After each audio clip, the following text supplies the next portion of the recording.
A word of warning to the church, released August 30th, 2024.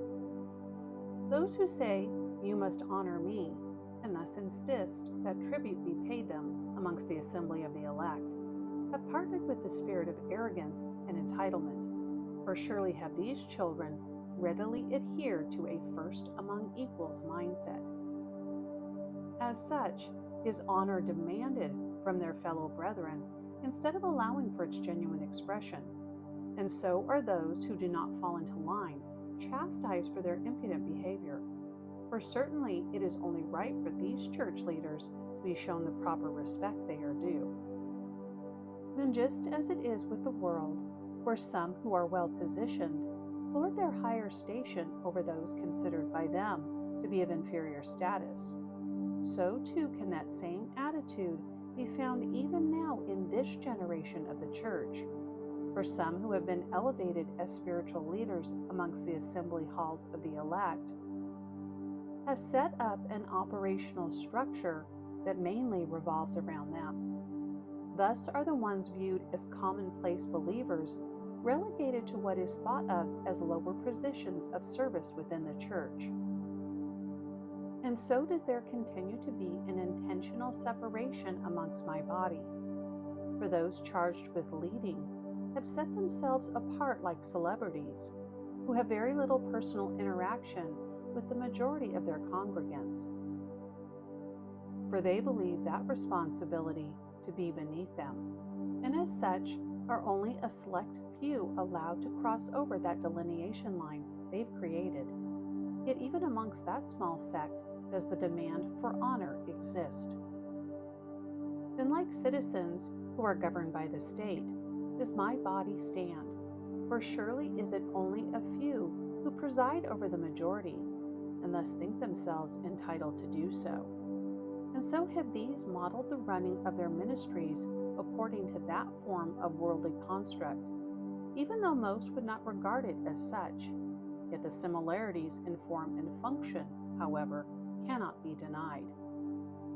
So while amongst my body there is not meant to be any form of partiality found, still does it exist, as quite a number now charged with leading have insisted they be esteemed more highly than the rest of the elect, and thus should be set apart like a privileged class.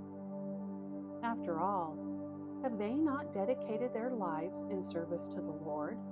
And therefore, should they not be aptly rewarded for making such a significant sacrifice for the building of His kingdom? What a self-serving lot are these children, for it is their own egos that they seek to bolster by demanding to be treated as such. For while in the Scriptures, my own are instructed to show respect to their leaders, the degree to which it is now being demanded by pastors and ministry heads has become an abuse of both position and authority, as none who belong to me should seek to exalt themselves above another. For it is only the name of Christ alone that should be honored and extolled amongst my household. Then that voice of entitlement which says, "I am due honor," must be driven out of the church, for listening to it leads to haughtiness and conceit, which in turn has caused many pastors and spiritual leaders to become puffed up in their own heads, where the ministry they've been charged with stewarding has become more about them than about me. And so even now have I begun to move against this demonically driven attitude that has taken root in the church.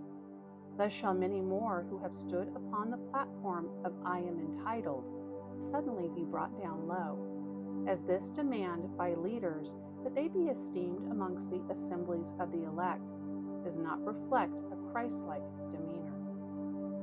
For was it not my Son who knelt down to wash the feet of His disciples?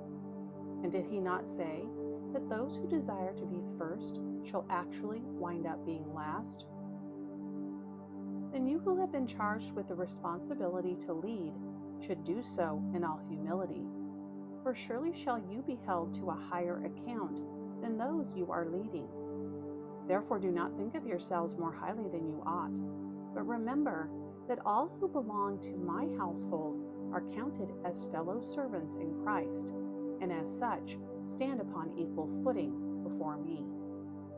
Then do I say to you who have aligned with this lie of entitlement, climb down from that lofty platform upon which you are standing while there is still time.